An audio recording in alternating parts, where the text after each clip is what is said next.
Howdy folks, and welcome back to World of Warships with Rear Admiral Jingles. And in today's video, well, I guess you could say the theme of today's video is you don't have to do a huge amount of damage to carry your team. Sometimes just being in the right place at the right time and making the right decision, even if you're not directly doing massive amounts of damage to enemy ships, can be what it takes to swing an almost certain defeat into a victory.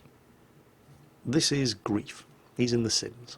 It's the American premium tier 7 destroyer. It's a very, very nice little ship. In common with most American destroyers, the guns are absolutely fantastic. The torpedoes are okay, they're not terrible. The Sims can actually fit the defensive fire consumable, which is normally only reserved for cruisers of tier 6 and above, but some of the higher tier American destroyers can also use it. And it's not the sort of thing that you usually see people taking into random battles. The hydroacoustic search consumable is more popular, but it is definitely a valuable consumable to use in team battles where you're sending the destroyers in, for example, to sneak some early caps, and the carrier on the enemy team is doing their level best to spot them and sink them. Almost exactly what's going on here. Enemy dive bombers overhead. He is spotted. He has triggered the defensive fire consumable, but not his smokescreen, not just yet. And he is shooting aircraft down, but the point of putting the defensive fire consumable on destroyer isn't for the firepower advantage that it gives you, because the base anti-aircraft rating on destroyers isn't great in the first place. It's the effect that it has on the accuracy of the enemy bomber and torpedo bomber pilots. It scatters their bomb drops and their torpedo launches and makes it less likely that they're going to actually hit the target. Now, despite the fact that there's an enemy cruiser coming around the corner, and he is still spotted, he's still holding off on using the smokescreen, because he's just capped and now he's free to maneuver, so he's relying on the maneuverability rather than just using the smokescreen to avoid getting hit by this Miyoko. Cleveland's moving up there. Cleveland obviously did the lion's share of raw damage to all of those enemy aircraft, but the enemy carrier has to be feeling the pain. He lost a lot of aircraft there. Muzzle flashes there from the Miyoko, and Grief instantly maneuvers to avoid. At this kind of range, you're well inside the maximum range of the Miyoko's guns, but the idea is to keep him just inside the maximum range of your guns, and as soon as you see the muzzle flash from his guns, you maneuver. And you've got a pretty good chance at this kind of range, in a ship as fast and manoeuvrable as the Sims, of avoiding his fire completely. And I think the Miyoko has had enough of this. I mean, Grief hasn't done a massive amount of damage to him. The lion's share of the damage is coming from that Cleveland over there, because of course the Miyoko has turned broadside on to get all of his guns firing at this pesky destroyer, and the Cleveland has lit him up with the high explosive, set him on fire, switched the armor piercing, and is now hammering him right into the side of the ship. Miyoko, recognising that the major threat was coming from the Cleveland and not Grief in the Sims, has switched his fire and launched his torpedoes at the Cleveland. But, well, the torpedoes were seen from miles away. The Cleveland should be able to avoid them. Yep, it looks like he has, and the Miyoko is going down. Although not just yet. No, wait, there we go. So, first blood to the Cleveland. Well played. So, Grief hasn't done a huge amount of damage so far in this game. He's only done 2,376, but he's captured Charlie. And now, with the enemy team threatening to capture Alpha and Bravo, it's time to do something about that. Now, there it is. The Fur attacker was pushing into Bravo, and he's managed to get himself sunk. So 2 enemy ships down with no losses, and the team are ahead on points. However, there are another 2 enemy ships threatening Bravo. The Molotov there is capped, and he's now heading out of the capture point. But there's a New Mexico heading this way. Now, he's out of range of Grief's torpedoes at the moment, but he is heading in this direction, so Grief fires all of his torpedoes at him. You never know. He's unlikely, completely unlikely, unless the New Mexico turns at the last possible moment, unlikely to sink the New Mexico with these torpedoes. He's bow on towards his angle of attack, so he's only likely to hit him at best with maybe 2 of them. Unless the New Mexico turns at the last moment. But you can't count on that happening. Can Grief resist the temptation to fire his guns and alert the New Mexico to the fact that there's a destroyer down here? Let's see. He's still heading in this direction. He's not turning. Oh, Grief's fired. Well, then again, the New Mexico's guns are all pointing off the beam. So he's clearly focused on something else. You never know. Oh, has he seen? He must have seen the torpedoes by now. Is he going to thread the needle? He has. Okay, the New Mexico is paying attention. Well done to the New Mexico captain. Grief is keeping him lit up with the high explosive, and his torpedoes are back up. Second spread away. New Mexico now very aware, thanks to, you know, all the incoming fire, the smoke screen and the torpedoes, that there's an enemy destroyer close by. Now, pay attention here, because I know that battleship players are accustomed to complaining about the amount of damage that they take from destroyer high explosive spam. But Grief is hitting this guy 30, 40 times, and he's doing very little damage. Most of his high explosive shots are just failing to do anything, and those that do are doing less than 300 damage. Grief's done around 2,000 damage to this New Mexico, who is proving to be nobody's fool. He's turned away. That first spread of torpedoes are guaranteed to miss. The days when a destroyer could sit inside a smokescreen and just bombard a battleship with 2,000 to 3,000 damage high explosive salvos every time they fired the gun, those days are long gone. Battleships are a lot more resistant to destroyer caliber high explosive spam these days. And, yep, that is one New Mexico who is no idiot. It's actually quite refreshing to see, although not if you're Grief. He was obviously hoping to do a lot more damage there than he did. So he's only done 4,705 damage so far in this game, despite the fact that he scored a lot of hits with his main guns. And that is more or less when something that he can do a lot of damage to with his high explosive shells pops up on the map. An enemy Hatsuharu, the Japanese tier 7. And he's heading right this way. Alright, now we're talking. First hit, sets him on fire, knocks something out. Hatsuharu turns for two reasons. He wants to get the hell away from the Sims, and also he wants to get those torpedoes away. Grief fires again. There will be torpedoes on the way. There they are. Hatsuharu's engine is knocked out. He pops his smoke. Oh, this is going to be close. Actually, no, that was quite easy. He needs to nail this Hatsuharu, because that Molotov over there, who also appears to have his engines knocked out, and the New Mexico is probably anxious for a little payback. What to do? Well, thanks to the Hatsuharu's smokescreen, he's no longer detected, so he could turn around and make an escape, but nope. His blood's up. He wants to kill that Hatsuharu, and possibly also torpedo the Molotov. Torpedoes away. There's the Hatsuharu. You'll notice his engine's knocked out, but he's obviously got the last stand ability because he's still able to maintain some speed and some headway. And it is taking Grief more salvos than he'd probably like to put this guy down, but he does finally get him.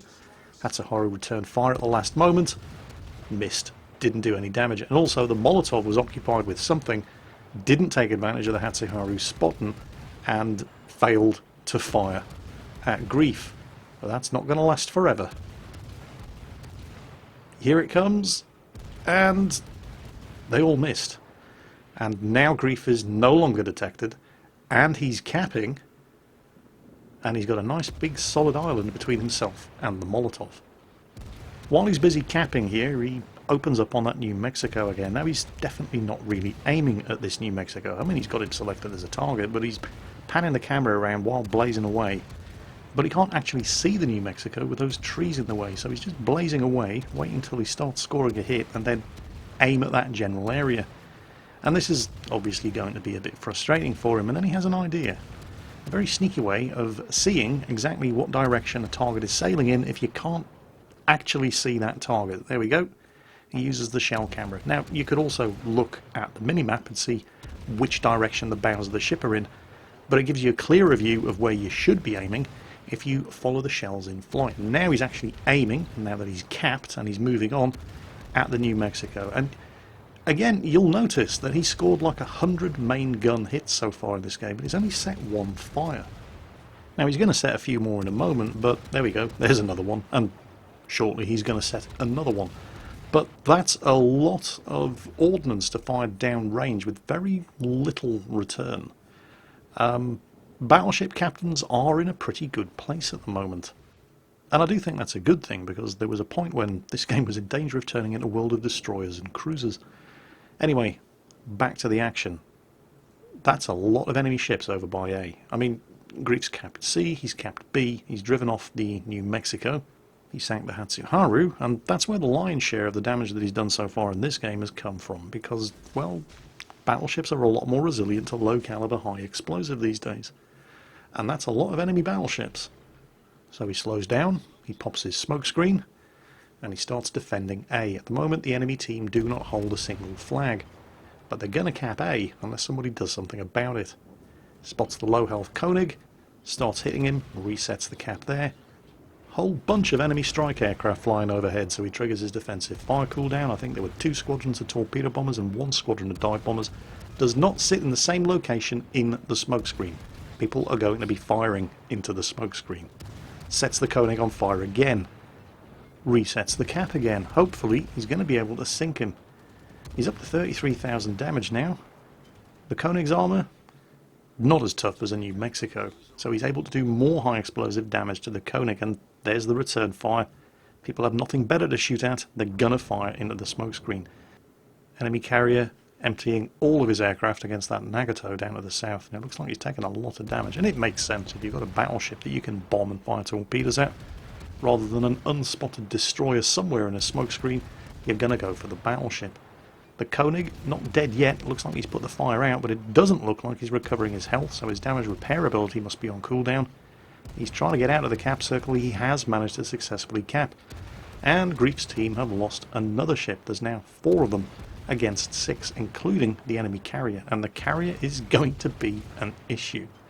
If you're in a destroyer, carriers like to spot destroyers, not just for the cruisers and battleships to shoot at, but they love sending care packages courtesy of dive bombers at them as well. And this smoke screen ain't going to last forever, and the enemy carrier has put a squad of fighters over the smoke screen to spot Grief when that smoke screen dissipates. And this is where the friendly carrier provides some invaluable assistance. He can read a map as well as anybody else. Looking at the position that Grief's in, he knows how valuable a destroyer is going to be with all those enemy battleships hovering around A. He's vectored his fighters to pop over here and clear the skies so that Grief can continue to block, spot and delay these battleships when his smoke screen dissipates. Enemy fighters all clear. The friendly fighters orbiting overhead are taking some anti-aircraft fire from something. The Nagato managed to survive. So it's still 4 against 6, and, oh, speaking of Nagatos, enemy Nagato at a range of less than 5 kilometers. Which means that with the smoke screen dissipating, Grief is going to get spotted by the Nagato. But there's a good chance he can hit him with torpedoes at this kind of range before he can react. Looking at the map, you'll note, also, judging by the fact that Grief's anti-aircraft guns are about to start ripping up again, enemy torpedo bombers. However, with fighters overhead engaging the torpedo bombers and a whole bunch of friendly battleships, it's unlikely that the carrier is going to use his torpedo bombers against a destroyer when he's got battleships that he can attack instead. Friendly fighters going in, trying to scatter the torpedo drop against that Fuso, but there's only 1 fighter left up, so they're going to get some torpedoes away, and every single one of those torpedoes has missed the Nagato. Now, I don't know if this is because the Nagato realised there was a destroyer here and turned to avoid torpedoes, or if he's simply turning to get all of his guns firing at that Fuso. Either could be true. What's important, however, is that he has turned, and they've sunk the Fuso. There's now only 3 of them left, but the Nagato has now turned to get his guns firing broadside on to the friendly Nagato to the south of Grief. Now, Grief's AA guns are again blazing away to try to take some of the sting out of the enemy air attacks against the Nagato to the south. But this enemy Nagato, burning, broadside on not just to Grief's torpedoes, but all of the main battery guns from the friendly Nagato to the south of Grief's position, and he can only turn in one direction because there's an island in the way. You'll notice Grief has switched to armour piercing now, and he's putting shots into the superstructure of the Nagato, and he's doing far more consistent damage with those. But despite the fact that there's a smoke screen 4 kilometers away firing its guns at him, the enemy Nagato continued to sail broadside on to torpedoes that any idiot must have known were on the way, so Grief's gotten himself another kill. Unfortunately, the friendly Nagato to his south has just been sunk. He was coming under continuous air attack from dive bombers and torpedo bombers, as well as being lit up by a Molotov who actually claimed the kill, and that means there's just Grief and the carrier left. And they're still ahead on points because they do control 2 of the bases. But there's only 2 of them left, and one of them's a carrier who's almost out of aircraft. So what do you do if you're in a destroyer in this kind of situation? There are 5 enemy ships, 4 battleships and a cruiser. Don't know where the cruiser is, but those battleships are closing in on B. Do you hide in the smoke screen and hope that you can reload your torpedoes faster than the battleships can arrive? Or do you leave the obvious destroyer here marker on the map, your smoke screen, ahead of the enemy aircraft who have been vectored over there to spot you? There they go. And instead, because all of these enemy ships are going to be closing into Cap B, do you go and take A off them? Because right now, you're probably not going to win by sinking enemy ships. You have to maintain that points lead. And so that's exactly what Grief does. He's managed to avoid detection by all of those aircraft by leaving that smoke screen at the exact right time. And now he's heading off to Cap A. And not before time, because the Molotov has just revealed his position. Somebody is capping Charlie. So these guys are all closing in to where they're expecting to find an enemy destroyer, but the enemy destroyer isn't there anymore. So now they're all wondering, well, where the hell did he go? But they're not going to stay wondering for very long. Grief just started capping Alpha.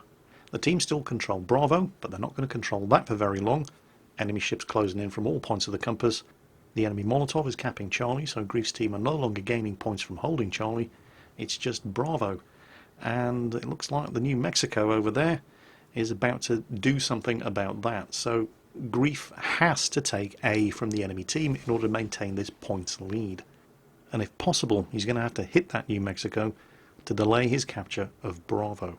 All the while paying attention to those enemy aircraft, because they're going to be coming.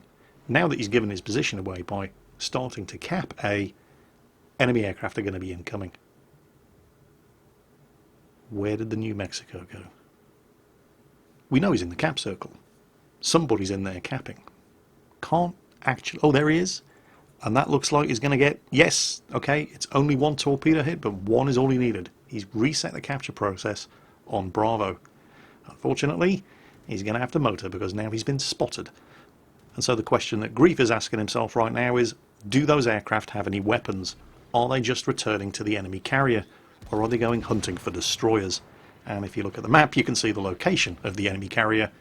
These aircraft are going destroyer hunting. Here come the torpedoes. Grief still has a defensive fire cooldown. He still has his smoke screen. He uses them both. And manages to avoid taking any hits from all of those enemy aircraft. He's managed to set the New Mexico on fire. Now, the New Mexico did take flooding damage from that torpedo hit. So there is an excellent chance that he's used his damage control ability to stop the flooding. And if that fire keeps burning, he's got him. Yes, there it is. And that is the game-winning kill. Because it hasn't just put them even further ahead on points, it's also stopped the enemy team from capping Bravo. Grief's team maintain their 2 capture point lead over the enemy. All they have to do now, because the clock is ticking down, is stay alive and not die. And oh shit, dive bombers. And not just dive bombers, a whole bunch of enemy aircraft were circling that smoke screen. Torpedo bombers on the way, almost certainly going to blind fire torpedo spreads into the smoke screen. And with no friendly fighters left on the friendly carrier, he wouldn't have seen them coming. His AA guns wouldn't have been able to fire at them, so he didn't really have a choice. He had to leave the smoke screen. Torpedo bombers coming in for a flank attack. He switches his fire to them, shoots a couple down, should now be able to avoid the remaining torpedoes, switches his attention back to the dive bombers. He's burning, he's losing health. He's avoided the torpedoes, the dive bombers have missed, puts the fire out. Just a couple of seconds left. The Molotov appears. More torpedo bombers coming in. Grief, stay alive. Just a couple of seconds left. And it looks like he's going to live.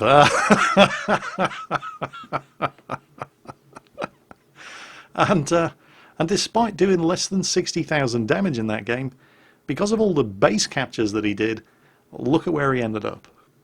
Actually, no, take a guess. How much base experience do you think he got out of that? I mean, you can see how much net experience he gained. There's 641,000 credits and 11,500 experience earned from that match. How much base experience do you think that was? 2,500? 3,000? 3,500? Guess again. Nearly 4,000. Over 3,800 base experience. Now that's a pretty impressive result for somebody who did less than 60,000 damage in a game of World of Warships. And let's just take a look at the damage that he actually did as well, because it does bear closer inspection. Grief fired 441 high explosive shells during the course of that game, some of them at the Hatsuharu, but probably around about 400 of those shells were all fired at battleships. And they only did 26,000 damage. He fired 24 armor-piercing shells, and they did 6,000 damage. Destroyer captains. It's not all about how much high explosive you can spam at battleships anymore. They're a lot more resistant to low caliber high explosive shells these days. You have to start switching your ammunition up. You have to think a little bit more about how you're playing. In particular, because you're the best ships for it, you should be capping those bases whenever you get the chance, and defending the ones that you hold. And that's what Grief did in this game. He capped Charlie, then he defended Bravo. Once Bravo was clear, he captured Bravo. Then he defended Alpha. Once Alpha was clear, he captured Alpha, and then he defended Bravo again. And that's why, despite doing less than 60,000 damage, Grief finished this game top of the leaderboard with not far short of 4,000 base experience. And he made it look pretty entertaining while he was doing it. So today's video aimed squarely at those destroyer captains who ignore the flags and instead go hunting for kills. Kills are good, but so are capturing bases. Hope you enjoyed today's video, folks, and as always, take care, and I'll catch you next time.